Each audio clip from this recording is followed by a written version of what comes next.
السلام علیکم ورحمۃ اللہ وبرکاتہ۔ بسم اللہ الرحمن الرحیم۔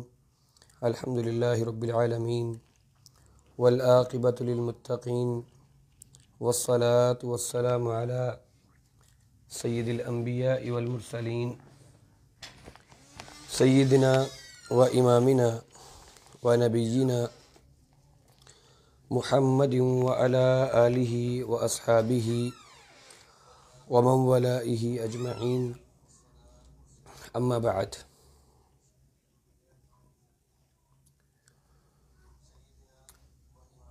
ہمارا یہ کورس ارکان اسلام اور اس کا آج یہ ابتدائی اور تعارفی لیکچر کے بعد آج پہلا لیکچر ہے کہ جس میں کل ہم نے یہ سمجھا تھا کہ رکن جو لفظ رکن ہے، جس کی جمع ارکان ہے، اس کا معنی اور اس کا مطلب کیا ہے کہ رکن کسی بھی ایک عمارت کا یا کسی بھی ایک محل کا وہ حصہ ہوتا ہے کہ جس کے اوپر اس عمارت کا دار و مدار ہوتا ہے، اور اسلام کی یہ خوبصورت عمارت اور جس کے 5 ارکان ہیں، نبی کریم صلی اللہ علیہ وسلم کی حدیث متفق علیہ حدیث ہے کہ بنی الاسلام علی 5، اسلام کی بنیاد 5 چیزوں پر ہے۔ شہادت اللہ الہ الا اللہ، کہ اس بات کی گواہی دی جائے کہ اللہ کے سوا کوئی معبود برحق نہیں ہے، وَأَنَّ مُحَمَّدًا رسول اللہ، اور محمد رسول اللہ صلی اللہ علیہ وسلم اللہ کے بندے ہیں اور اللہ کے رسول ہیں، وَإِقَامِ الصَّلَاةِ، اور نماز کو قائم کرنا، وَإِيتَاءِ الزَّكَاةِ، اور زکوٰۃ دینا، وَصِيَامِ رمضان، اور رمضان کے روزے رکھنا، وَحَجِّ الْبَيْتِ، اور اللہ کے گھر کا حج کرنا۔ ان 5 بنیادوں پر اسلام کا، شریعت کا یہ ایک خوبصورت جو محل ہے یہ قائم ہے۔ تو ان میں سے آج ہم انشاءاللہ جو پہلا رکن ہے اس کے بارے میں ہم پڑھیں گے۔ پہلا رکن لا الہ الا اللہ محمد رسول اللہ، یعنی انسان اس بات کی گواہی دے کہ اللہ کے سوا کوئی معبود برحق نہیں ہے، اور اللہ رب العزت کے سوا جتنی بھی مخلوقات ہیں، جتنی بھی وہ انبیاء ہیں، وہ فرشتے ہیں، وہ پرندے ہیں، وہ درندے ہیں، وہ انسان ہیں، وہ اڑنے والی مخلوق ہے، وہ رینگنے والی مخلوق ہے، وہ تیرنے والی مخلوق ہے، تمام کے تمام اللہ کی مخلوقات ہیں، اور اللہ تعالیٰ وہ ایک الہ ہے، اس کے سوا کوئی معبود برحق نہیں ہے۔ تمام مخلوقات صرف اسی ایک اللہ کو سجدہ ریز ہے، اور اسی گواہی کے اندر جو دوسری گواہی ہم دیتے ہیں وہ کیا ہے؟ محمد الرسول اللہ، کہ محمد رسول اللہ صلی اللہ علیہ وسلم اللہ کے بندے ہیں اور اللہ کے رسول ہیں۔ دوسرے معنوں میں ہم اسے شہادتین بھی کہتے ہیں کہ اشہد ان لا الہ الا اللہ واشہد ان محمدًا عبدہ ورسولہ، کہ جب بندہ اسلام میں داخل ہوتا ہے، جب بندہ اپنے اسلام کا اقرار کرتا ہے تو کیا کہتا ہے کہ میں اس بات کی گواہی دیتا ہوں کہ اللہ کے سوا کوئی معبود برحق نہیں ہے، اور محمد رسول اللہ صلی اللہ علیہ وسلم اللہ کے بندے ہیں اور اللہ کے رسول ہیں۔ اب سب سے پہلے ہم اس لا الہ الا اللہ، اس کے مفہوم کو اور اس کی شرائط کو اور اس کے تقاضوں کو سمجھیں گے۔ اللہ رب العزت نے اس کائنات کی جو تخلیق ہے، اس کی جو حکمت بتائی ہے، اس کی جو غرض بتائی ہے وہ کیا ہے؟ اللہ رب العزت یہ ارشاد فرماتے ہیں وَمَا خَلَقْتُ الْجِنَّ وَالْإِنسَ إِلَّا لِيَعْبُدُونَ، کہ اللہ تعالیٰ نے جنوں کو اور انسانوں کو جو پیدا کیا ہے تو کس لیے پیدا کیا؟ صرف اور صرف اپنی عبادت کے لیے۔ إِلَّا لِيَعْبُدُونَ، صرف اس لیے پیدا کیا کہ یہ اس کی عبادت کرے۔ اللہ نے یہ مخلوق کس لیے بنائی؟ کہ یہ مخلوق اللہ کی عبادت کرے اور اللہ کے سوا کسی اور کو الہ، معبود، مسجود نہ مانے۔ اب اس آیت کے تحت اگر ہم دیکھتے ہیں تو ہمیں سمجھ یہ آتی ہے کہ کلمہ توحید یہ بنیاد ہے اور اساس ہے کس چیز کی؟ اس مذہب کی، اس دین کی، اس اسلام کی۔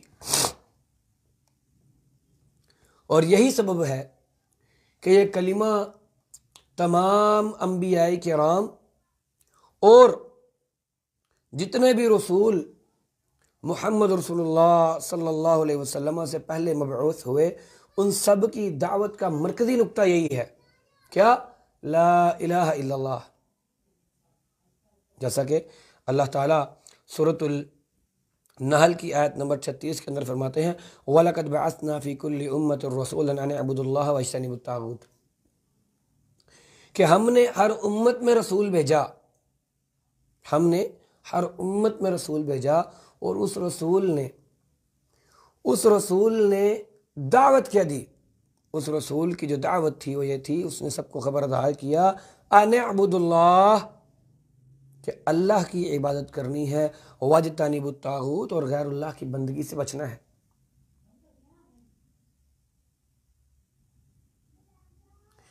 اللہ رب العزت کی اس اکیلے کی بندگی، اس اکیلے کی عبادت کرنی ہے اور غیر اللہ کی بندگی سے بچنا ہے، یہ ہر نبی، ہر رسول، ہر پیغمبر کی دعوت تھی۔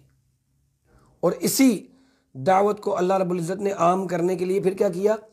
اللہ رب العزت نے اس دعوت کو عام کرنے کے لیے صرف رسول ہی نہیں اتارے، بلکہ رسولوں کے ساتھ اللہ رب العزت نے کتابیں اور صحائف بھی نازل فرمائے۔ کتابیں اور صحائف نازل فرمائے کہ رسولوں نے اپنا کام کرنے کے بعد جب اس دنیا سے رخصت ہو جانا ہے تو پھر کیا ہو؟ پھر لوگوں کے پاس ہدایت نامہ موجود رہے جس پر لوگ عمل کرتے رہیں، جیسا کہ نبی کریم صلی اللہ علیہ وسلم اس دنیا کے اندر آئے، 63 سال کی زندگی گزار کر اس دنیا کے اندر سے رخصت ہو گئے، اور ہمارے پاس کیا چھوڑ گئے؟ ہمارے پاس یہ کتاب، یہ قرآن چھوڑ گئے، جس کے بارے میں خود اللہ رب العزت نے ارشاد فرمایا ذَلِكَ الْكِتَابُ لَا رَيْبَ فِيهِ هُدًى لِّلْمُتَّقِينَ، کہ یہ وہ کتاب ہے جس میں کسی قسم کا کوئی شک نہیں ہے، کوئی رد و بدل اس کے اندر ہونا نہیں ہے۔ اللہ رب العزت نے اس کی حفاظت کی ذمہ داری خود۔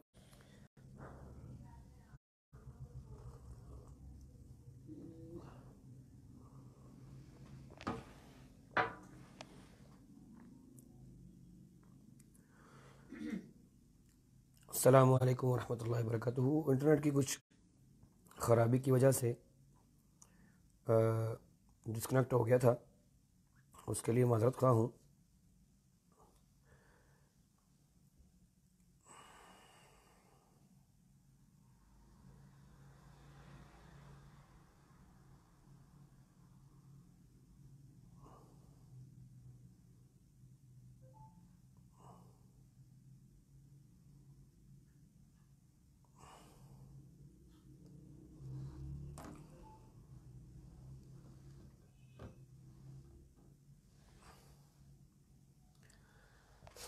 اللہ رب العزت نے انبیاء کرام علیہم السلام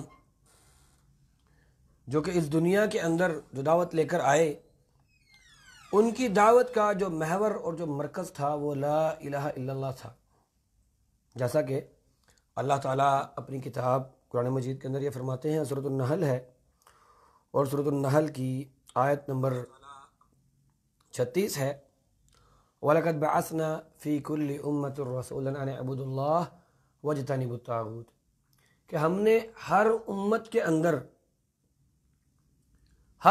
کے اندر جو رسول بھیجا تو اس کی دعوت کیا تھی؟ ان اعبدوا اللہ، ایک اللہ کی عبادت کرنی ہے، واجتنبوا الطاغوت، اور طاغوت سے، غیر اللہ کی بندگی سے بچنا ہے۔ اور پھر ان انبیاء اور ان رسل کو اللہ رب العزت نے کتابیں اور صحائف دیے کہ جب انبیاء اس دنیا کے اندر سے اپنی ڈیوٹی پوری کرنے کے بعد اس دنیا سے وہ رخصت ہو جائیں تو پھر یہ ہے کہ لوگوں کے پاس وہ کتابیں، وہ صحائف اور وہ شریعت موجود رہے جس پر وہ عمل کرتے رہیں اور جس کے بعد وہ اللہ کی جنتوں کے راہی بن سکیں۔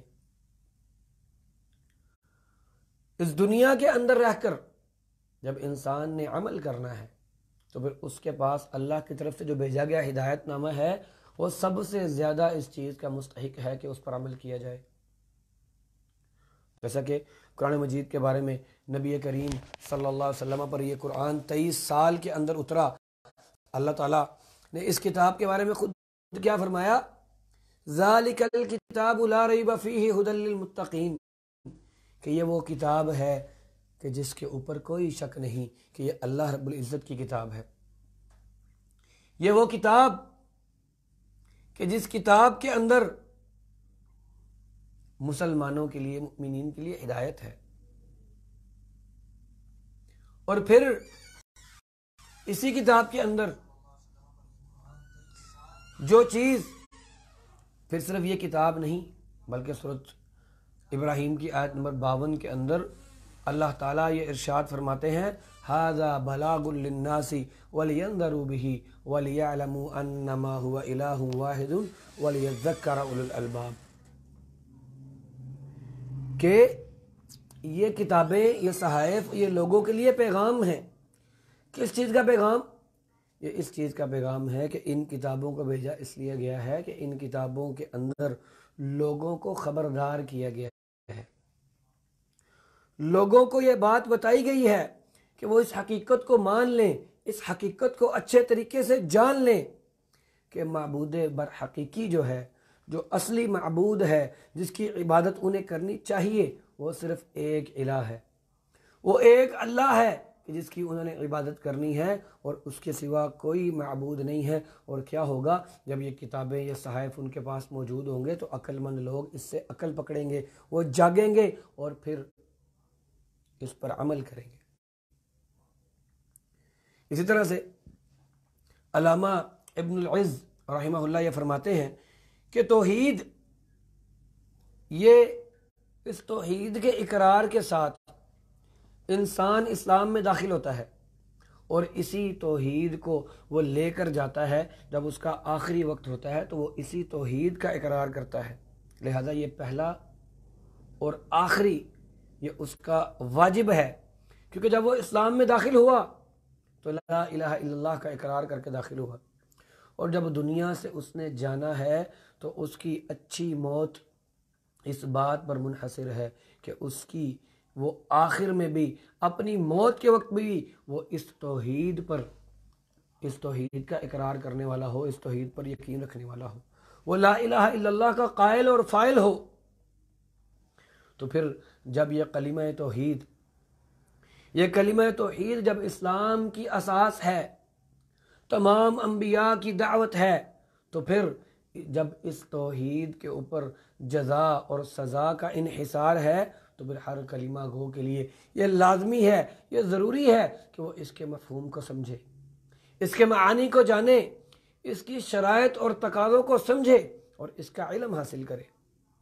لا الہ الا اللہ کا اقرار کرنے والے کے لیے یہ لازمی ہے کہ اس کے مطلب کو اچھے طریقے سے سمجھ لے، جیسا کہ اللہ رب العزت سورۃ محمد کے اندر آیت نمبر 19 ہے، اللہ تعالیٰ فرماتے ہیں فَاعْلَمْ أَنَّهُ لَا إِلَهَ إِلَّا اللَّهُ، جان لو، اچھے طریقے سے جان لو، اچھے طریقے سے اس چیز کا علم حاصل کر لو کہ لا الہ الا اللہ، اللہ کے سوا کوئی معبود برحق نہیں ہے۔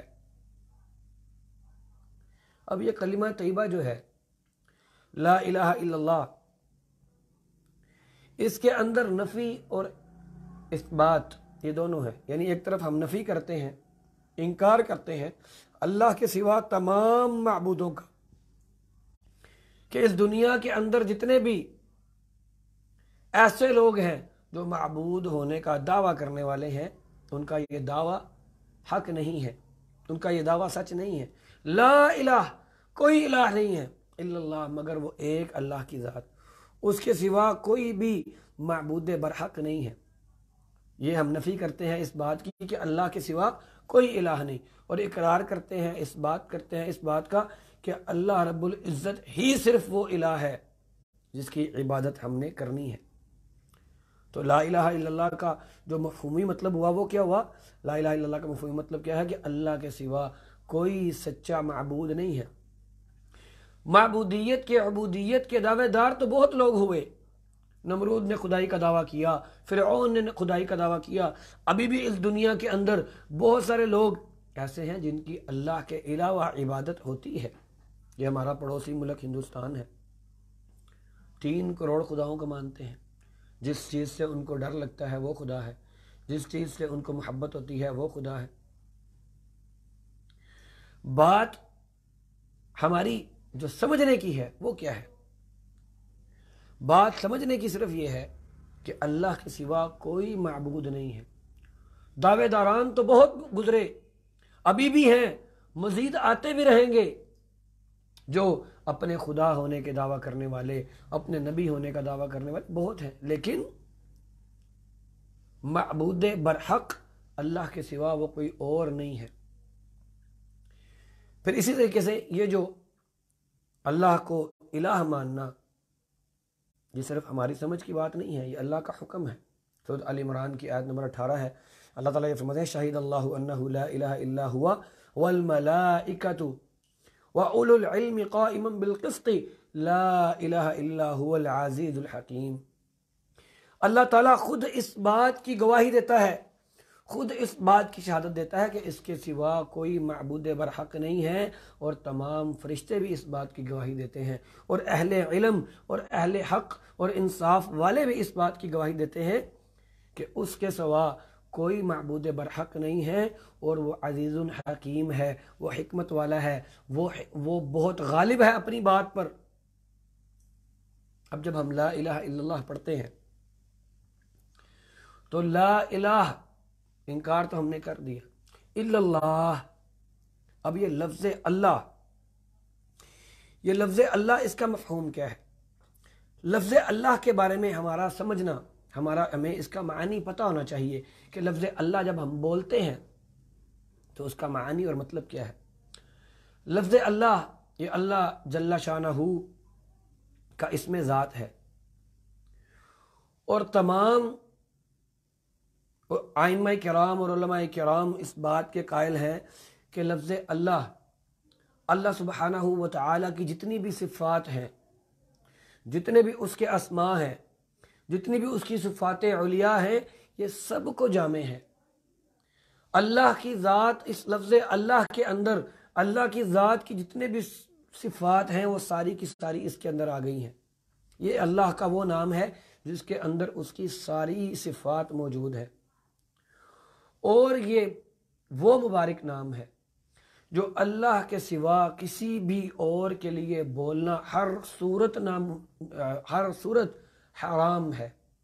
اللہ کے سوا اس کو کسی کے لیے نہیں بولا جا سکتا، اور اسی معانی، اس کا مفہوم مفسر قرآن سیدنا عبداللہ بن عباس رضی اللہ تعالیٰ عنہ فرماتے ہیں کہ اللہ رب العزت کی ذات وہ ذات کبریاء ہے جسے ہر شے الہ مانتی ہے، اور تمام مخلوق اس کی عبادت کرتی ہے۔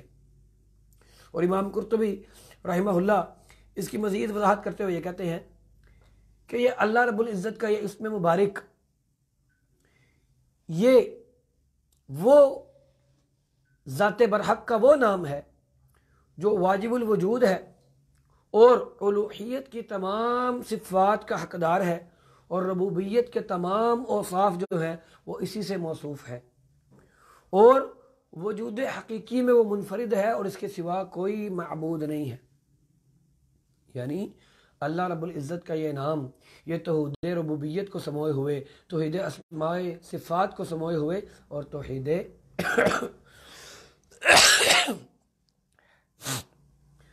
الوہیت کو سموئے ہوئے ہے، اور اس کے سوا کوئی معبود برحق نہیں ہے۔ حافظ ابن حجر رحمہ اللہ یہ فرماتے ہیں،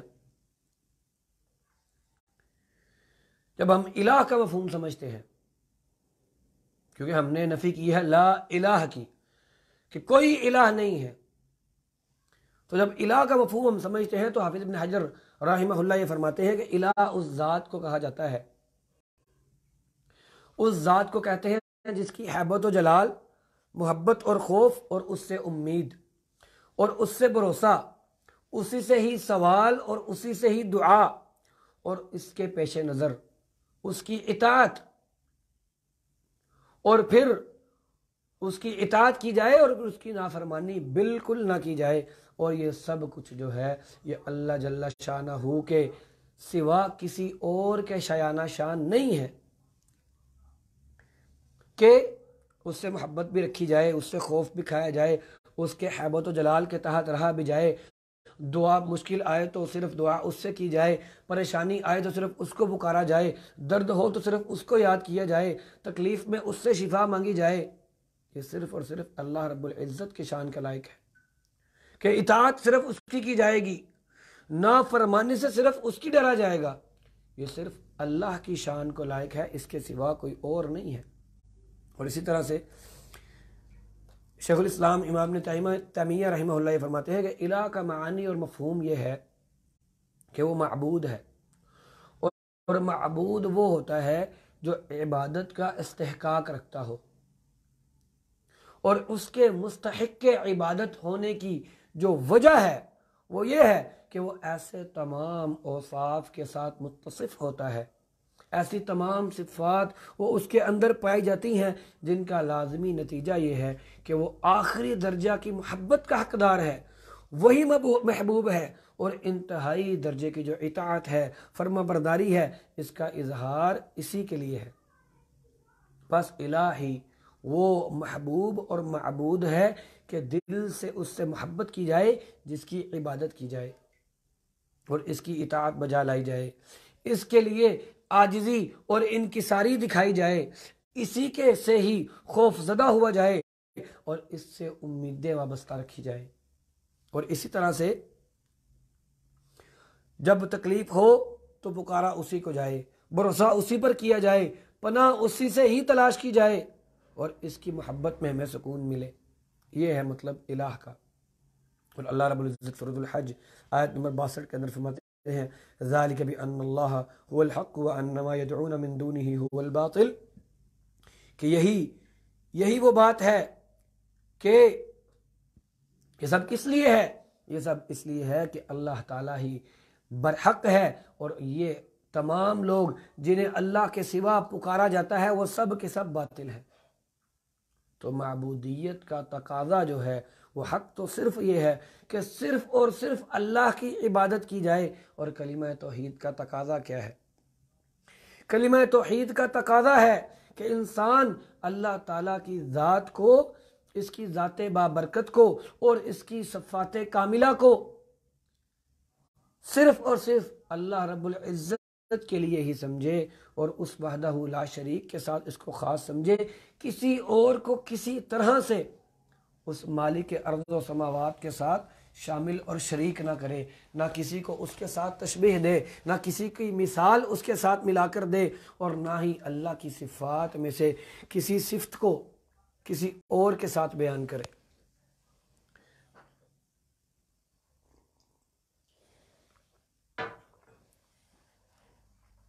اسی طرح جب ہم کلمہ توحید کو سمجھتے ہیں، لا الہ الا اللہ کو جب ہم سمجھتے ہیں، اللہ رب العزت کی وحدانیت کو جب ہم سمجھتے ہیں، تو توحید کا کیا مطلب ہے؟ توحید لغوی اعتبار سے وحد یوحد، یہ مصدر ہے اس کا، یعنی کسی بھی چیز کو اکیلا، یکتا اور تنہا ماننا۔ اور توحید یہ نفی اور اثبات کے ذریعے ہی ثابت ہوتی ہے، یعنی نفی بھی کی جائے اللہ کے سوا جتنی مخلوق ہے، اس بات کی نفی کی جائے کہ اللہ کے سوا کوئی اور الہ نہیں ہے، نفی کی جائے اس بات کی کہ مخلوق میں سے کوئی الہ نہیں ہے، الا اللہ، یہ اس بات ہے، اس بات ہے اس بات کا کہ اللہ ہی صرف وحدہ ولا شریک ہے، اس کے سوا کوئی عبادت کے لائق نہیں ہے، وہ اپنے تمام معاملات کے اندر یکتا ہے، اکیلا ہے۔ یعنی اللہ کی توحید کا اقرار کرنے کے ساتھ ساتھ دوسروں کے الہ ہونے کا انکار کرنا یہ بہت ضروری ہے، جیسا کہ سورۃ ہود کی آیت نمبر 50 کے اندر اللہ تعالیٰ فرماتے ہیں اعبدوا اللہ ما لکم من الہ غیرہ، کہ تم ایک اللہ کی عبادت کرو، اس کے سوا کوئی بھی تمہارا معبود نہیں ہے، کوئی تمہارا اس کے سوا الہ نہیں ہے۔ لہذا ہر وہ شخص جو اللہ کے الوہیت کا، اللہ کو الہ ماننے کا اقرار کرے، تو اسی کے ساتھ ساتھ وہ اس بات کا انکار بھی کرے کہ اللہ کی مخلوق میں سے کوئی الہ نہیں ہے۔ وہ اللہ رب العزت اس مخلوق کو رزق دینے والا ہے، وہ اولاد دینے والا ہے، وہ نفع اور نقصان کا مالک ہے، وہ حاجت روا ہے، وہ مشکل کشا ہے، وہ ان ساری خصوصیات کے اندر وہ اکیلا ہے، وہ یکتا ہے، وہ تنہا ہے، اس کا کوئی ہمسر نہیں ہے، اور جتنی اس کی مخلوق ہے وہ کسی طور پر بھی، کسی طرح بھی وہ اللہ کے ساتھ ان معاملات کے اندر وہ شریک نہیں ہے۔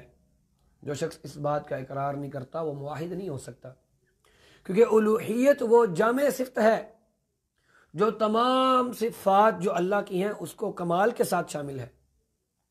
لہذا توحید کی جامع تعریف کیا ہوگی؟ توحید کی جامع تعریف یہ ہوگی کہ وہ اوصاف اور اختیارات جو اللہ کے ساتھ خاص ہیں وہ کسی اور مخلوق کے لیے نہیں ہے، اللہ تعالیٰ ان تمام اختیارات میں تنہا ہے اور یکتا ہے۔ یعنی اللہ اکیلا ہے، وہ پیدا کرنے والا ہے، اللہ اکیلا ہے، وہ رزق دینے والا ہے، اللہ اولادیں دینے والا ہے، اللہ تعالیٰ بخشنے والا ہے، اللہ زندگی اور موت کا مالک ہے، اللہ روز قیامت کے دن اس کو قائم کرنے والا ہے، اللہ ہی حساب لینے والا ہے۔ اللہ کے یہ جو اختیار ہیں، ان اختیارات کے اندر کسی ایک مخلوق کو اللہ کے ساتھ کسی طرح کسی طور شامل نہ کرنا، یہ توحید کا مفہوم ہے۔ اہل علم نے توحید کی 3 اقسام بیان کی ہیں۔ توحید ربوبیت، یعنی اختیارات کو ماننے میں اللہ رب العزت کی ربوبیت کا، اس کے رب ہونے کا اقرار۔ توحید الوہیت، اللہ کو الہ ماننے میں، معبود ماننے میں، اللہ کی عبادت کرنے میں، اللہ تنہا اور یکتا کی عبادت کرنا۔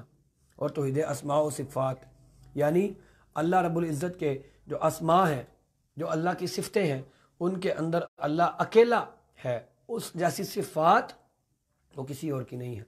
تو سب سے پہلے ہم پڑھیں گے توحید ربوبیت کو۔ توحید ربوبیت اللہ تعالیٰ کو تخلیق کائنات میں، حاکمیت اعلیٰ میں، تدبیر کائنات میں یکتا اور تنہا تسلیم کیا جائے۔ دوسرے لفظوں میں اس پوری کائنات کو اللہ نے پیدا کیا، اللہ ہی اس کا خالق ہے، اللہ ہی اس کا مالک ہے، اللہ اکیلا اس کا رازق ہے، اور پوری کائنات کے نظام کو چلانے والا وہ اکیلا ہے، وہی حاکم مطلق ہے، اس کا کوئی وزیر نہیں ہے، اس کا کوئی مشیر نہیں ہے، اس کا کوئی شریک کار نہیں ہے۔ اور پھر اللہ رب العزت ہر چیز پر قادر ہے، وہ جیسا چاہتا ہے، جب چاہتا ہے، جس طرح سے چاہتا ہے، وہ اس طرح سے جس کو چاہتا ہے وہ پیدا کرتا ہے۔ وہ قادر مطلق ہے، اس کو کوئی مجبور نہیں کر سکتا، وہ غنی ہے، وہ بے نیاز ہے، اور پوری کائنات اس کی محتاج ہے۔ جیسا کہ سورۃ فاطر کے اندر اللہ تعالیٰ فرماتے ہیں، اللہ تعالیٰ یہ فرماتے ہیں حل من خالق غیر اللہ یرزقکم من السماء والارض لا الہ الا ہو، کیا اللہ کے سوا بھی کوئی اور خالق ہے جو تمہیں زمین و آسمان میں سے رزق دیتا ہے؟ اور اس کے علاوہ کیا کوئی دوسرا معبود بر حقیقی ہے؟ نہیں، اس کے سوا کوئی اور معبود حقیقی نہیں ہے۔ اور اسی طرح معبودان باطلہ کی نفی کرتے ہوئے اللہ تعالیٰ سورۃ النحل آیت نمبر 17 کے اندر فرماتے ہیں اَمَّن يَخْلُقُ كَمَن لَّا يَخْلُقُ افلا تذکرون، کہ کیا جو تمہیں پیدا کرنے والا ہے اور جو لوگ پیدا کرنے والے نہیں ہیں، کیا یہ برابر ہو سکتے ہیں؟ کیا تم اس بات پر عقل نہیں کرتے؟ کیا تم اس بات کو سمجھتے نہیں ہو کہ ایک ہستی ایسی ہے جس نے تمہیں پیدا کیا ہے، اور باقی جو معبودان باطلہ ہیں وہ تمہیں پیدا کرنے کے قابل نہیں ہیں، تو تم ان دونوں کو ملا کیسے سکتے ہو؟ تم ان دونوں کو اکٹھا کیسے سمجھ سکتے ہو؟ اور اسی طرح سے اللہ رب العزت اپنی بادشاہت کا اعلان کرتے ہوئے سورۃ الملک کے اندر فرماتے ہیں تبارک الذی بیدہ الملک وہو علی کل شیء قدیر، کہ بڑی ہی بابرکت ذات ہے، وہ ذات بابرکت بڑی ہی بابرکت ہے جس کے ہاتھ میں بادشاہت ہے، جس کے ہاتھ میں بادشاہت ہے، اور وہ ہر چیز پر قادر ہے۔ اب اللہ رب العزت اس پوری کائنات کو چلانے والا، وہ قادر مطلق ہے، وہ تنہا ہے اور پوری کائنات کو چلا رہا ہے۔ آپ نظام کو دیکھ لیں، سورج چل رہا ہے، سورج طلوع ہوتا ہے، اپنے وقت پر غروب ہو رہا ہے، چاند کے دن کم ہوتے ہیں، گھٹتے ہیں، بڑھتے ہیں، مہینے چل رہے ہیں، گھڑیاں چل رہی ہیں، ہمارے سانس چل رہے ہیں، ہمیں باقاعدہ ہر جگہ پر آکسیجن مل رہی ہے۔ یہ پورا جو نظام ہے، اس نظام کو چلانے کے اندر وہ اللہ اکیلا مختار کل ہے، وہ اکیلا اللہ حاجت روا ہے، وہ مشکل کشا ہے، وہ بگڑی بنانے والا ہے، وہ اللہ رب العزت، وہ اس پوری کائنات کی تدبیر کرنے والا ہے۔ جو چاہتا ہے، جس طرح سے چاہتا ہے اس طرح سے کرتا ہے، کوئی اس کے اوپر زور زبردستی کرنے والا نہیں ہے۔ اور اسے اللہ تعالیٰ نے سورۃ الاعراف کے اندر بیان کیا ہے الا لہ الخلق والامر تبارک اللہ رب العالمین، کہ سن لو ساری کی ساری مخلوق اللہ کی ہے اور حکم بھی صرف اسی کا چلتا ہے، اور بہت بابرکت ہے، وہ اللہ ایک کی ذات اور وہ تمام جہانوں کا رب ہے۔ تو ہمیں توحید الوہیت سے، توحید ربوبیت سے کیا سمجھ لگتی ہے؟ کہ وہ اللہ رب ہے، وہ اللہ رازق ہے، وہ اللہ خالق ہے، وہ اللہ مالک ہے، وہ اللہ ہی کی تمام مخلوق ہے، اور تمام مخلوق کا وہ اکیلا رب ہے۔ اس نے اپنی اس بادشاہت کے اندر کسی کو شامل نہیں کیا، کوئی کسی طور اس کا شریک نہیں ہے۔ ایسا نہیں ہو سکتا کہ ہم اللہ رب العزت کو خالق مانیں اور رازق مانیں، اور اس کے ساتھ یہ بھی کہیں کہ وہ فلاں جو مزار ہے نا، وہ فلاں جو بزرگ ہے نا، وہاں آپ جا کر اگر ایک دھاگا باندھ آئیں تو آپ کی دکانداری چل جائے گی۔ یہ نہیں ہو سکتا۔ توحید ربوبیت کا یہ تقاضا ہے کہ ہم اس اللہ رب العزت کو اس کے اختیارات کے اندر یکتا، تنہا اور اکیلا مانے۔ ہر لحاظ سے وہ اللہ ایک ہے، اس کو کسی مشیر کی، کسی وزیر کی، کسی خدمتگار کی اور کسی مددگار کی بھی ضرورت نہیں ہے۔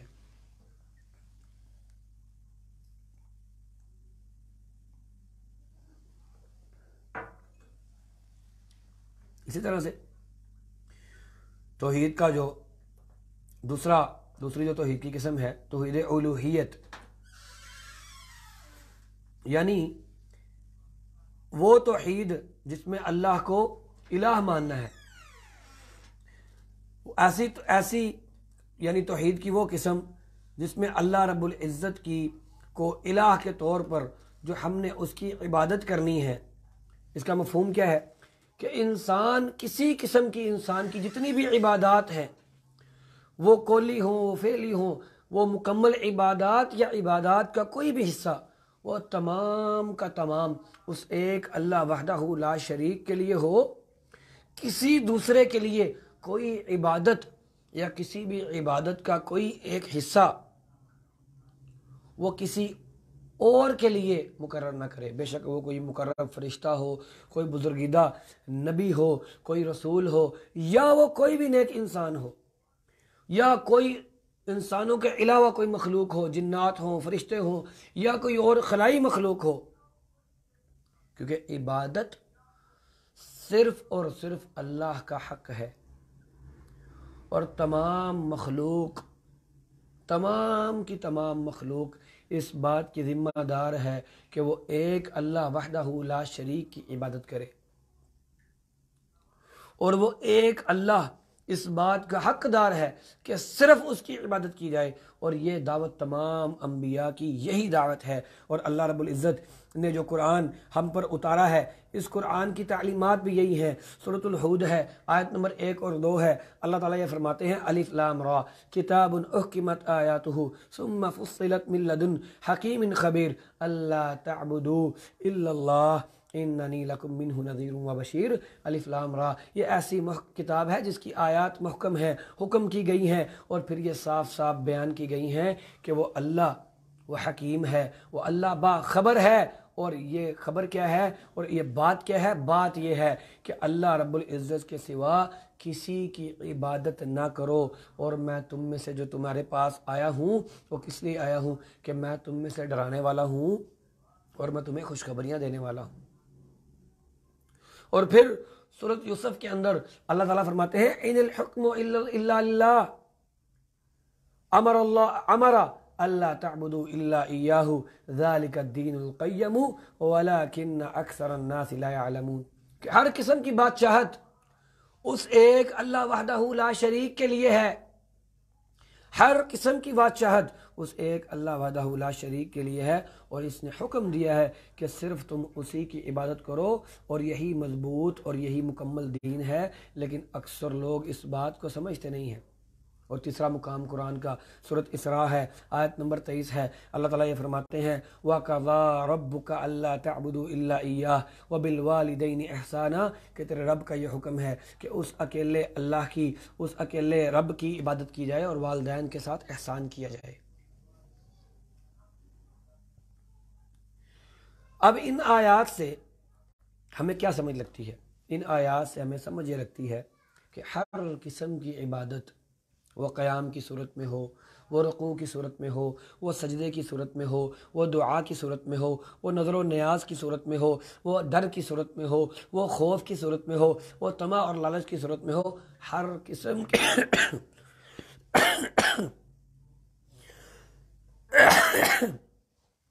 ہر قسم کی جو عبادت ہے وہ اس ایک اللہ وحدہ لا شریک کے لیے خاص ہے، اور اس کی اس عبادت کے اندر کسی طریقے سے، کسی طرح سے کوئی دوسرا، خواہ وہ کوئی نبی ہو، کوئی فرشتہ ہو، کوئی بزرگیدہ ہستی ہو، کوئی اللہ کا رسول ہو، کوئی اللہ کا پیغمبر ہو، کسی کو اللہ نے کتنا ہی نیک بنایا ہو، لیکن ان عبادات میں اللہ کے ساتھ کوئی بھی شریک نہیں ہے، کوئی اللہ کے ساتھ ان عبادات کے اندر کسی کو بھی شریک کرنا یہ درست نہیں ہے۔ اللہ تعالیٰ نے ان لوگوں کی تردید کرتے ہوئے یہ فرمایا ہے جو لوگ اللہ وحدہ لا شریک کا اس حق الوہیت میں اور حق ربوبیت میں غیر اللہ کو شریک کرتے ہیں، ان کے لیے اللہ تعالیٰ نے سورۃ توبہ کے اندر فرمایا ہے اتخذوا احبارہم ورہبانہم اربابا من دون اللہ، کہ انہوں نے اپنے علماء کو اور اپنے درویشوں کو اپنا رب بنا لیا تھا اللہ کے سوا۔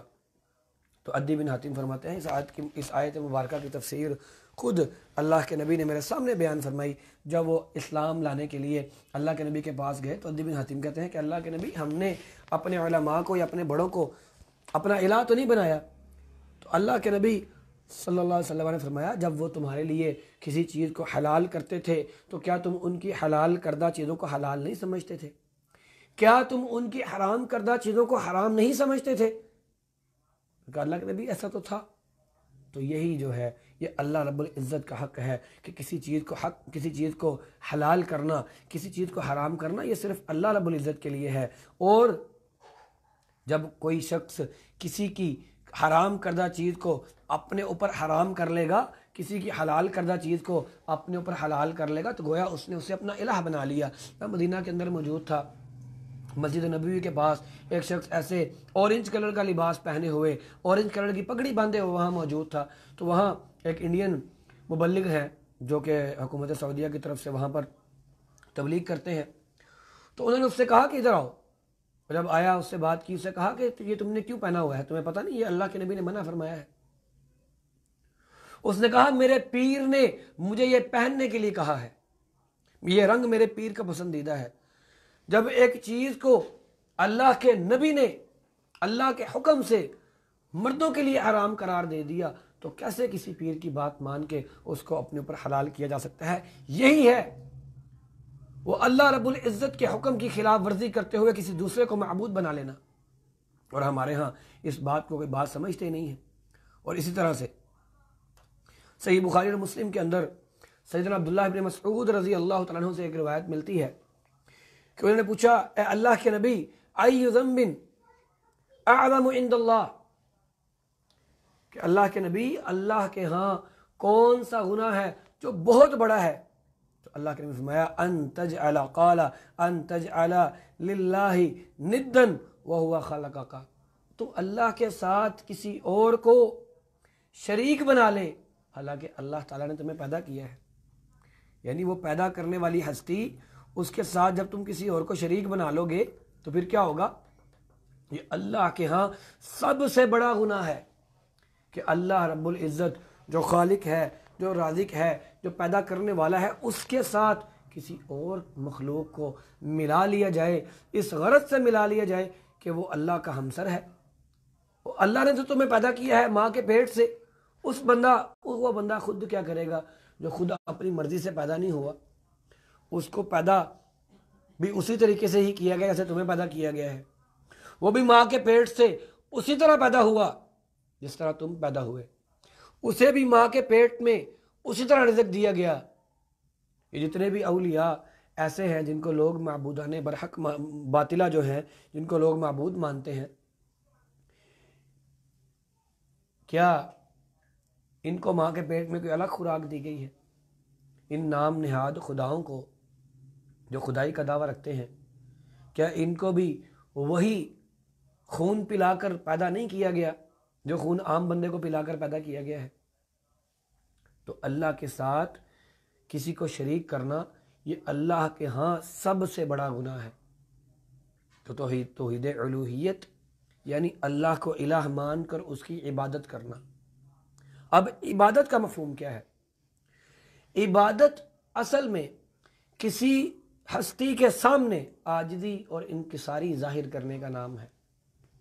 اور امام ابن قیم رحمہ اللہ یہ فرماتے ہیں کہ عبادت کی بنیاد دو چیزوں پر ہے، تعظیم اور محبت۔ اور قرآن کے اندر بھی اس کا جو تصور ہے وہ کیسے ہے؟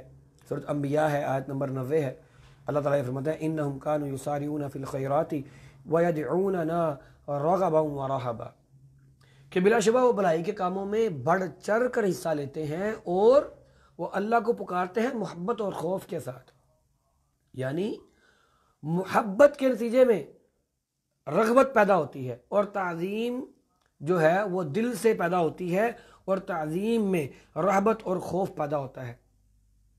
اور اللہ رب العزت کے جو امر ہیں، جو اللہ کے رب العزت کے احکام ہیں، جو ہمیں اچھے کام کرنے کا حکم دیا گیا ہے، ان کا تعلق محبت کے ساتھ ہے، اور جن چیزوں سے ہمیں روکا گیا ہے اس کا تعلق تعظیم کے ساتھ ہے، کہ جب روک دیا گیا کسی چیز سے تو پھر کیوں اگر مگر چونکہ چنانچہ اس کا سوال نہیں ہے، جب روک دیا گیا تو پھر تعظیم یہی ہے کہ اس سے رک جایا جائے۔ شیخ الاسلام امام ابن تیمیہ رحمہ اللہ عبادت کا بڑا ہی جامع مفہوم بیان کرتے ہوئے فرماتے ہیں کہ عبادت ایک ایسا جامع نام ہے جس سے تمام ظاہری اور باطنی اقوال اور اعمال اور افعال مراد ہیں جو اللہ رب العزت کے نزدیک پسندیدہ ہیں، اور ان اعمال سے اللہ رب العزت راضی ہوتے ہیں۔ لہذا عبادت ہر وہ کام جو کسی مخصوص ہستی کی رضا کے لیے یا اس کی ناراضگی سے بچنے کے لیے کیا جائے وہ عبادت ہے۔ صرف نماز، روزہ، حج، زکوٰۃ یہی عبادت نہیں ہے، بلکہ کسی کے سامنے ہاتھ باندھ کر کھڑے ہونا، کسی سے دعا اور التجا کرنا، کسی سے خوف رکھنا، کسی سے لالچ اور طمع رکھنا، یہ بھی عبادت ہے۔ اور توحید الوہیت یہ ہے کہ ان تمام کاموں کو صرف اس ایک اللہ وحدہ لا شریک کے لیے سمجھا جائے۔ توحید الوہیت کے لیے یہ بات لازمی ہے کہ ان تمام چیزوں کو اس ایک اللہ وحدہ لا شریک کے لیے سمجھا جائے، کہ یہ تمام کام صرف اس ایک اللہ کے لیے ہی کی جائیں۔ مثلا ہم تشہد میں کیا پڑھتے ہیں؟ ہم پڑھتے ہیں التحیات للہ والصلوات والطیبات۔ کا کیا مطلب ہے؟ کہ ہر قسم کی قولی، ہر قسم کی فعلی، ہر قسم کی بدنی عبادت جو ہے وہ صرف اور صرف اللہ کے لیے ہے۔ جیسا کہ اللہ رب العزت نے اپنے نبی محمد رسول اللہ، ہمارے دلوں کی دھڑکن، ہماری آنکھوں کی ٹھنڈک محمد رسول اللہ صلی اللہ علیہ وسلم، ان کے لیے ان کی زبان سے کیا اعلان فرمایا؟ قل ان صلاتی ونسکی ومحیای ومماتی للہ رب العالمین لا شریک لہ وبذالک امرت وانا اول المسلمین، کہ آپ اے نبی فرما دیجئے، آپ یہ اعلان کر دیجئے کہ میری نماز، میری قربانی، میری زندگی اور موت صرف ایک اللہ وحدہ لا شریک کے لیے ہے جو رب العالمین ہے۔ اور پھر مجھے اس بات کا حکم دیا گیا ہے اور میں حکم کو ماننے میں سب سے زیادہ فرما بردار ہوں۔ اور پھر دعا کرنا بھی ایک عبادت ہے۔ لوگ یہ سمجھتے ہیں کہ دعا کرنا کوئی معمولی سی بات ہے۔ نہیں میرے بھائیوں، میری بہنوں، ایسا بالکل بھی نہیں ہے۔ سورۃ مؤمن ہے، آیت نمبر 60 ہے، اللہ تعالیٰ فرماتے ہیں وَقَالَ رَبُّكُمُ ادْعُونِي أَسْتَجِبْ لَكُمْ، تم مجھ سے دعا کرو، تمہارا رب یہ کہتا ہے مجھ سے دعا کرو، میں تمہاری دعاؤں کو پورا کروں گا، میں تمہاری دعاؤں کو سنوں گا۔ ان الذین یستکبرون عن عبادتی سیدخلون جہنم داخرین، اور جو لوگ میری عبادت سے تکبر کرتے ہیں، میری عبادت سے تکبر کرتے ہیں، ان قریب اللہ تعالیٰ ان کو رسوا کر کے جہنم میں ڈال دے گا۔ اب یہاں پر آپ دیکھیں کہ یہاں پر ادعونی کے بعد لفظ کیا آیا ہے؟ عبادتی۔ یہ اس بات کی دلیل ہے کہ دعا بھی عبادت ہے۔ اور پھر نبی کریم صلی اللہ علیہ وسلم اس بات کو مکمل کرتے ہیں الدعاء هو العبادہ۔ سنن ابن حبان کے اندر یہ حدیث موجود ہے، اسی طرح سے مصنف ابن ابی شیبہ کے اندر بھی ہے، صحیح بخاری کے اندر بھی ہے، اور کتاب الجامع کے اندر بھی ہے کہ اللہ کے نبی نے فرمایا دعا ہی عبادت ہے۔ تو پھر سمجھ کیا رکھتی ہے کہ ہر قسم کی عبادت، ہر قسم کی عبادت اس ایک اللہ وحدہ لا شریک کے لیے ہے۔ وہ نماز ہو، وہ روزہ ہو، وہ صدقہ ہو، وہ خیرات ہو، وہ زکوٰۃ ہو، وہ نظر و نیاز ہو، وہ دعا کرنا ہو، وہ ایک اللہ کے لیے ہے۔ اور وہی اللہ وہ نفع اور نقصان کا مالک ہے، وہ رزق دینے والا ہے، وہ مالک ہے، وہ اللہ مشکلات کو دور کرنے والا ہے۔ مشکلات میں صرف اسی کو پکارا جانا چاہیے اور اسی سے مدد حاصل کرنی چاہیے۔ اور پھر اسی طریقے سے توحید کی تیسری قسم ہے توحید اسماء و صفات، یعنی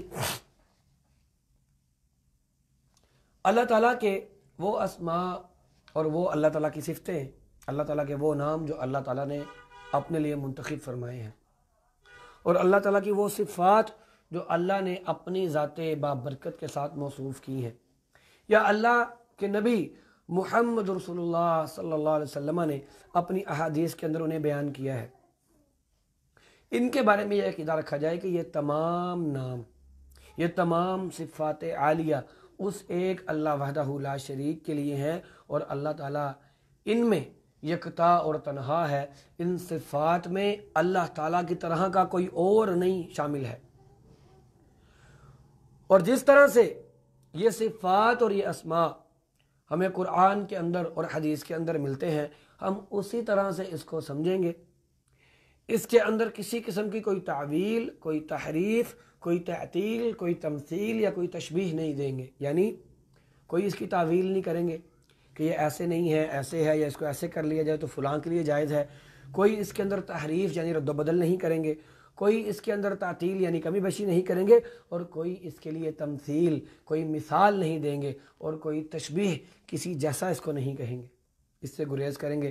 اللہ رب العزت کا ارشاد ہے، سورۃ شعراء ہے، اللہ تعالیٰ ارشاد فرماتے ہیں لیس کمثلہ شیء وہو السمیع البصیر، کہ وہ اللہ رب العزت، اس کی مثل کوئی چیز نہیں ہے، اس کی مثال کوئی اور نہیں ہے، اور وہ سننے والا ہے اور دیکھنے والا ہے۔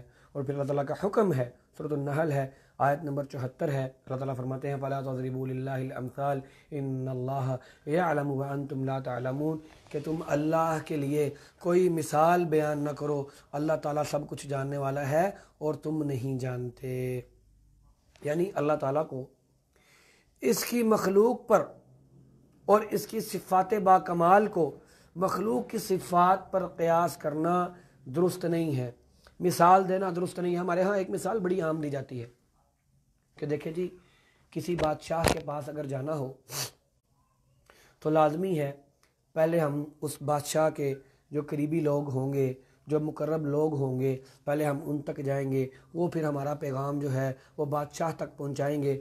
ڈائریکٹ ایک عام بندے کا بادشاہ کو ملنا یا وزیر اعظم کو ملنا یا صدر کو ملنا تو درست نہیں ہے۔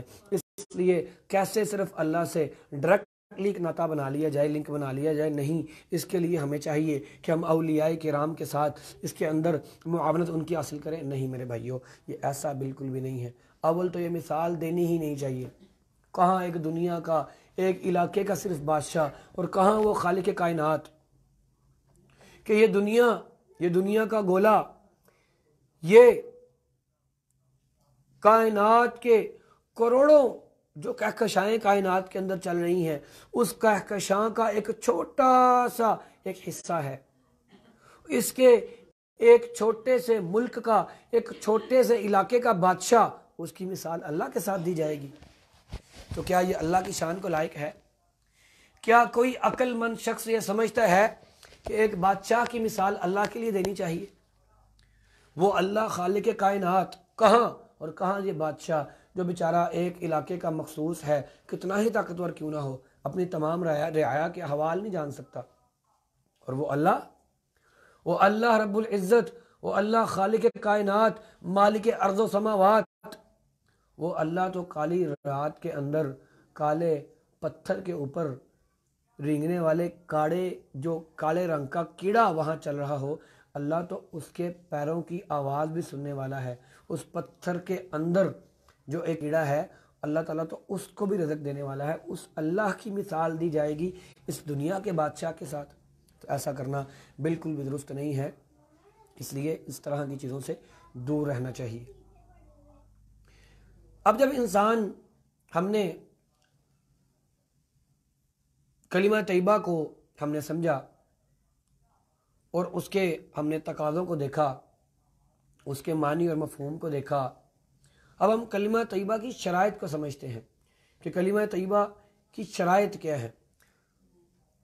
اب کلمہ جو توحید ہے، کلمہ توحید کے تقاضوں کو پورا کرنے کے لیے جن شرائط کا پایا جانا ضروری ہے، ان میں پہلی شرط ہے علم، جیسا کہ سورۃ محمد کے اندر اللہ تعالیٰ فرماتے ہیں فَاعْلَمْ أَنَّهُ لَا إِلَهَ إِلَّا اللَّهُ، کہ جان لو کہ اللہ رب العزت، اچھے طریقے سے یہ سمجھ لو، یہ جان لو کہ اللہ رب العزت کی ذات وہ ایک ہے، اس کے سوا کوئی معبود نہیں ہے۔ اب اس کلمے کا معانی، اس کا مطلب، اس کا مفہوم جاننا یہ بہت ضروری ہے۔ پہلی بات تو یہی ہے کہ اللہ کا حکم ہے فَاعْلَمْ، جان لو، اس کو پڑھ لو، اس کو سمجھ لو کہ اللہ کے سوا کوئی اور معبود برحق نہیں ہے۔ تو اس کا مطلب یہ ہوا کہ اس بات کا علم حاصل کرنا یہ ہم پر فرض ہے کہ ہم اس بات کو سمجھیں کہ اللہ کے سوا کوئی اور الہ نہیں ہے۔ دوسری چیز یقین شک کی ضد ہوتا ہے۔ مطلب یہ ہے کہ لا الہ الا اللہ پڑھنے والا یہ اعتقاد رکھے کہ صفات الوہیت کا حقدار صرف اور صرف اللہ رب العزت کی ذات ہے، کسی بھی اور مخلوق کی، کسی بھی اور طرح سے کوئی بھی کسی بھی طرح کی عبادت نہیں کی جائے گی۔ اور جب اللہ رب العزت، جب انسان یہ سمجھ لے گا کہ عبادت کا حقدار صرف اور صرف اللہ تعالیٰ کا ہی وہ حق ہے، تو پھر کیا ہوگا؟ پھر اللہ تعالیٰ سورۃ حجرات کے اندر فرماتا ہے انما المؤمنون الذین آمنوا باللہ ورسولہ ثم لم یرتابوا وجاہدوا باموالہم وانفسہم فی سبیل اللہ اولئک هم الصادقون. کہ مومن کون لوگ ہیں؟ مومن وہ لوگ ہیں جو اللہ اور اس کے رسول پر ایمان لاتے ہیں اور پھر وہ ثم لم یرتابوا، پھر وہ شک میں نہیں پڑتے. اگر اللہ کو ایک الہ مان لیا ہے، محمد رسول اللہ کو اس کا بندہ اور اس کا رسول مان لیا ہے، تو پھر اپنے اس عقیدے کے اندر وہ یقین کامل رکھتے ہیں، پھر وہ اس پر شک میں نہیں پڑتے. اور پھر جب ان کو شک اس چیز کے اندر نہیں نہ ہوتا تو پھر کیا ہوتا ہے؟ وہ اللہ کے راستے کے اندر جہاد کرتے ہیں اپنے مالوں کے ساتھ اور اپنی جانوں کے ساتھ، اور پھر اللہ تعالیٰ ان کو خوشخبریاں دیتا ہے کیا کہہ کر؟ اولئک هم الصادقون، یہی لوگ ہیں سچے لوگ، یہی اصل اور حقیقی سچے لوگ ہیں. کون لوگ؟ جنہوں نے اللہ وحدہ لا شریک کے جب نام کا عہد کر لیا کہ اللہ وحدہ لا شریک صرف ایک ہمارا الہ ہے، تو اس بات کو پھر وہ یقین کے ساتھ پکڑ لیتے ہیں، پھر اس کو چھوڑتے نہیں ہیں. پھر اس کی تیسری شرط اخلاص. جب لا الہ الا اللہ کا پڑھنے والا اس بات کو یہ سمجھے گا کہ میں نے پورے اخلاص کے ساتھ اللہ وحدہ لا شریک کی الوہیت کا اقرار کرنا ہے اور غیر اللہ سے برات کا اظہار کرنا ہے، اور اسی لیے تو اس کلمہ لا الہ الا اللہ کو کلمہ اخلاص کہا جاتا ہے. جیسا کہ سورۃ اخلاص کو ہم پڑھتے ہیں قل هو اللہ احد اللہ الصمد لم یلد ولم یولد. اس کو سورۃ الاخلاص کیوں کہتے ہیں ہم؟ کیونکہ اس کے اندر خالص اللہ کی توحید کا ذکر ہے. اس کے اندر ہے کہ اللہ واحد ہے، وہ اکیلا ہے، وہ یکتا ہے، وہ تنہا ہے، اس کا کوئی ہمسر نہیں ہے، وہ یکتا ہے، اس کا کوئی بیٹا نہیں ہے. تو اسی لیے اس کو سورۃ الاخلاص کہتے ہیں. اسی طرح سے چوتھی شرط کیا ہے؟ صدق، سچائی. یہ صدق جھوٹ کے، کذب کے خلاف ہے، اس کی ضد ہے. یعنی کلمہ گو جو ہے وہ صدق دل کے ساتھ اس بات کا اقرار کرے کہ اللہ رب العزت اکیلا وحدہ لا شریک ہے. صرف زبان سے اقرار کرنا کافی نہیں ہوگا. زبان سے اقرار تو منافقین بھی کرتے تھے، جن کے بارے میں اللہ تعالیٰ نے خود کہا وَمِنَ النَّاسِ مَن يَقُولُ آمَنَّا بِاللَّهِ وَبِالْيَوْمِ الْآخِرِ وَمَا هُمْ بِمُؤْمِنِينَ.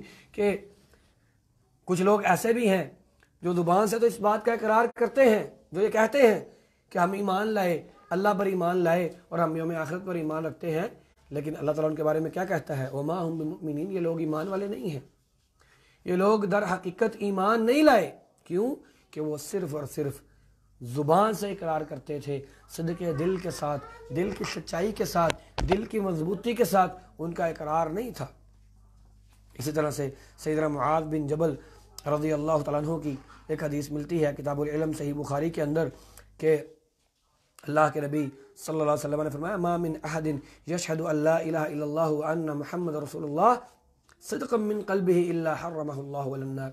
جو شخص سچے دل کے ساتھ لا الہ الا اللہ کا اقرار کر لیتا ہے، جو اقرار کر لیتا ہے اس بات کا کہ اللہ وحدہ لا شریک کے سوا کوئی معبود برحق نہیں ہے، اور پھر دل کے ساتھ اس پر مہر لگا دیتا ہے، سچے دل کے ساتھ یہ بات کہتا ہے، تو اللہ تعالیٰ اس کو آگ پر حرام کر دے گا. پھر پانچویں شرط ہے محبت. اپنی پسندیدہ چیز کی طرف میلان کو ہم محبت کہتے ہیں، اور یہ نفرت کی ضد ہے. اللہ اکبر. یہ شرط بڑی مشکل شرط ہے، اور یہ شرط اللہ تعالیٰ ہمیں اس قابل بنائے کہ ہم اس شرط پر پورا اتریں. کلمہ توحید کے تقاضوں میں سے، کلمہ توحید کی شرائط میں سے ایک شرط جو محبت والی ہے، الفت والی ہے، کہ اس کے دل کے اندر اللہ اور اس کے رسول کی جو محبت ہے وہ اس انتہا پر ہو کہ اس جیسی محبت کسی اور کے ساتھ نہیں ہونی چاہیے. اس جیسی محبت کسی بھی اور کے ساتھ نہ ہو. لا الہ الا اللہ کہنے والا اس محبت پر ایسا کاربند ہو کہ ایک طرف اللہ کا حکم ہو، دوسری طرف پوری کائنات اس حکم کے خلاف بات کرے، اس کی اللہ کے ساتھ محبت اتنی پختہ ہو وہ پوری کائنات کو ٹھکرا دے لیکن اللہ کے اس حکم کی خلاف ورزی نہ کرے۔ پھر اللہ کے حکم کے خلاف جو لوگ ہیں ان سے نفرت، جب محبت کرے گا تو پھر محبوب کے جو دشمن ہوتے ہیں ان سے نفرت بھی کرنی پڑے گی۔ تو کفر، طاغوت اور اللہ کے نافرمان بندے، ان کے ساتھ نفرت، اللہ رب العزت اور اس کے نبی اور اس کے بندوں کے ساتھ محبت، اللہ اکبر، یہ بہت بڑی شرط ہے کہ اس کے دل کے اندر محبت صرف ایک اللہ کے لیے ہو، اور پھر اس کے اندر جو الفت ہے، وہ محبت ہے، وہ اللہ کے رسول کے لیے ہو، اور اللہ کے رسول کے لیول کی محبت اسے کسی اور کے ساتھ نہ ہو۔ اور پھر جب وہ مشرکانہ اور دوسرے قسم کے لوگوں سے نفرت کرے گا تو پھر کیا ہوگا؟ اللہ تعالیٰ اس کا ذکر پھر قرآن میں کرتا ہے۔ اللہ تعالیٰ کیا فرماتے ہیں؟ اللہ تعالیٰ سورۃ البقرہ کی آیت نمبر 165 کے اندر فرماتے ہیں وَمِنَ النَّاسِ مَن يَتَّخِذُ مِن دُونِ اللَّهِ أَندَادًا يُحِبُّونَهُمْ كَحُبِّ اللَّهِ، وہ لوگ جو اللہ کے سوا دوسروں کو معبود بناتے ہیں اور ان سے محبت کرتے ہیں، کون سی؟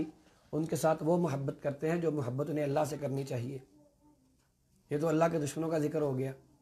تو اللہ کے دوستوں کے بارے میں اللہ نے کہا وَالَّذِينَ آمَنُوا أَشَدُّ حُبًّا لِلَّهِ، اللہ تعالیٰ پر جو ایمان رکھنے والے لوگ ہیں وہ ان دوسرے لوگوں سے بھی زیادہ اللہ سے محبت کرتے ہیں۔ اور پھر جب ایمان والے اللہ سے محبت کرتے ہیں تو پھر اللہ تعالیٰ اپنی محبت ان کے دلوں کے اندر راسخ کر دیتا ہے، پختہ کر دیتا ہے، پھر انہیں کوئی اور بات، کوئی اور چیز سمجھ نہیں آتی، پھر وہ اللہ کے ایسے محبوب بن جاتے ہیں کہ اس اللہ وحدہ لا شریک کے ہی ہو کر رہ جاتے ہیں۔ سیدنا ابو رزین العقیلی رضی اللہ تعالیٰ عنہ نے نبی کریم صلی اللہ علیہ وسلم سے دریافت کیا، یا رسول اللہ مل ایمان، اے اللہ کے رسول ایمان کیا ہے؟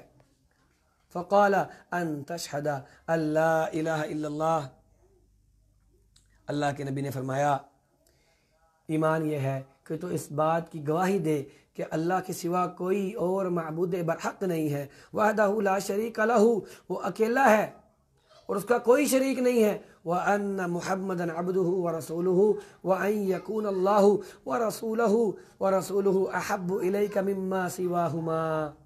اللہ اکبر، بڑی سمجھنے کی بات ہے، بڑی سوچنے کی بات ہے، دل پر ہاتھ رکھ کے سنیں کہ اور جب وہ گواہی دے اس بات کی کہ محمد رسول اللہ اللہ کے رسول ہیں، جب وہ گواہی دے اس بات کی کہ وہ اللہ کے بندے ہیں، جب وہ گواہی دے اس بات کی کہ اللہ رب العزت کے سوا کوئی اور معبود برحق نہیں ہے، تو پھر کیا ہو؟ پھر اللہ رب العزت اور اللہ کا رسول اسے تمام لوگ جو اللہ اور اللہ کے سوا ہیں محبت میں وہ اللہ سے زیادہ بڑھ کر نہ ہوں، ان کے ساتھ محبت اللہ اور اللہ کے رسول سے زیادہ نہ ہو۔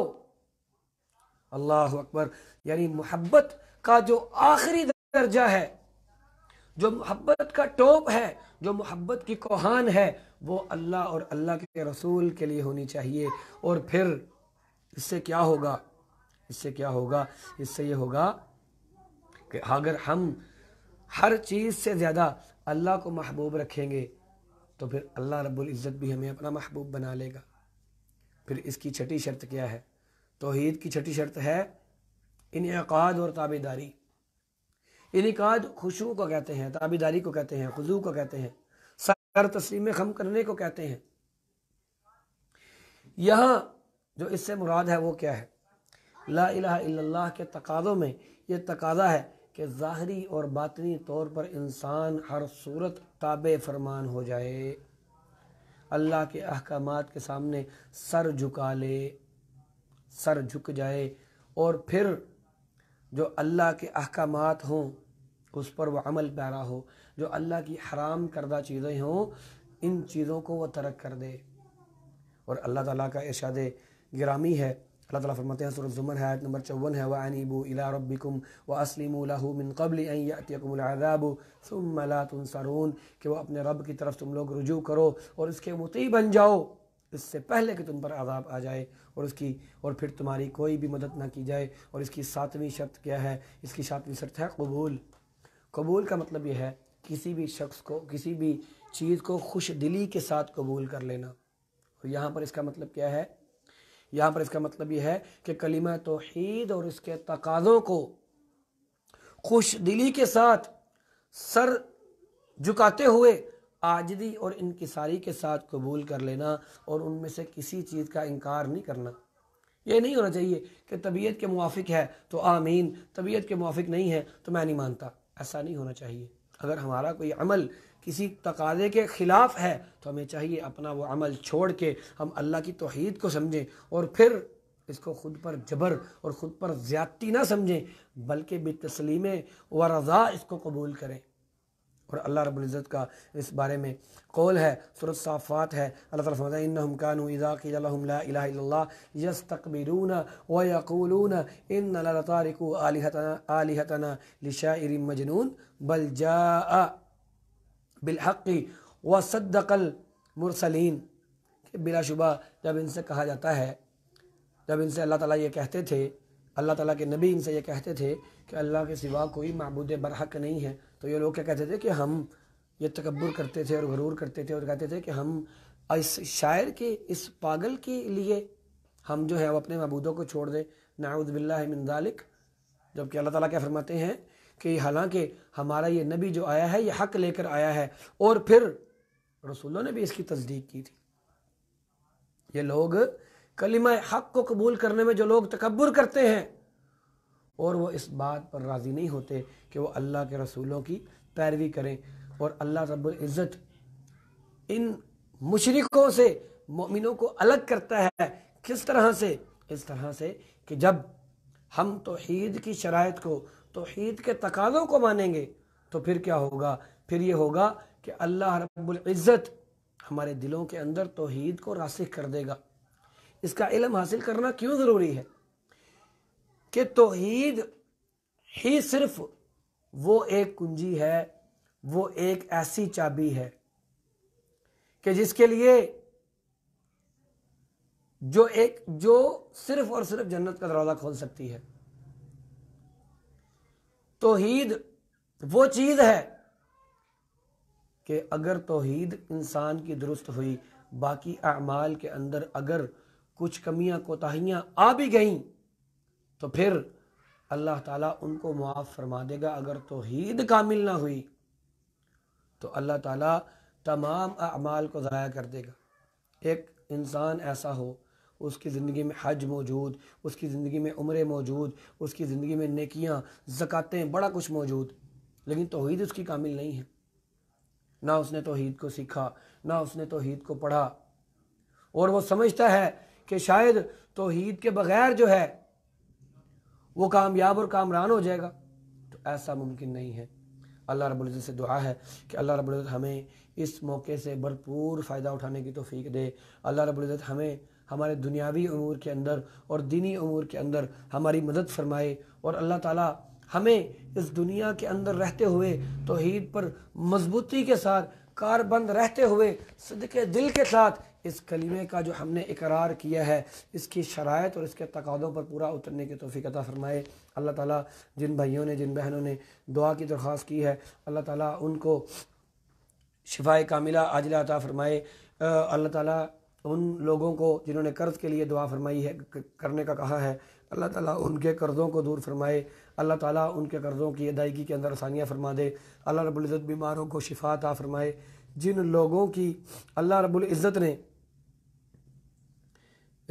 میں دہرا دیتا ہوں، اللہ رب العزت نے جن لوگوں کے ہاں اولاد نہیں ہے، اللہ تعالیٰ ان کو نرینہ اولاد سے نوازے، اور اللہ تعالیٰ ان تمام لوگوں کو جنہوں نے ہمارے ساتھ کسی بھی طرح کا اس کے اندر تعاون کیا ہے، اللہ تعالیٰ ہمیں اس کی تمام ان کی نیکیوں کو قبول فرمائے، اور اللہ تعالیٰ ہمیں ان لوگوں کے اندر شامل فرما لے جنہیں اللہ تعالیٰ اس توحید کی وجہ سے ان کے جو گناہ ہیں اس سے صرف نظر کرتے ہوئے جنت کا راہی بنا دے گا۔ کلمہ طیبہ کی جو شرائط ہیں وہ ہم نے جو بیان کی ہیں وہ 7 ہیں۔ نمبر 1 ہے علم، نمبر 2 ہے یقین، نمبر 3 ہے اخلاص، نمبر 4 ہے صدق، نمبر 5 ہے محبت، نمبر 6 ہے انعقاد اور تابع داری، اور نمبر 7 ہے قبول۔ یہ ہم نے توحید کی اقسام بیان کی ہیں۔ اللہ رب العزت دعا ہے کہ اللہ تعالی ہمیں صحیح معنوں کے اندر سمجھنے کی توفیق عطا فرمائے۔ وآخر دعوانا ان الحمد للہ رب العالمین۔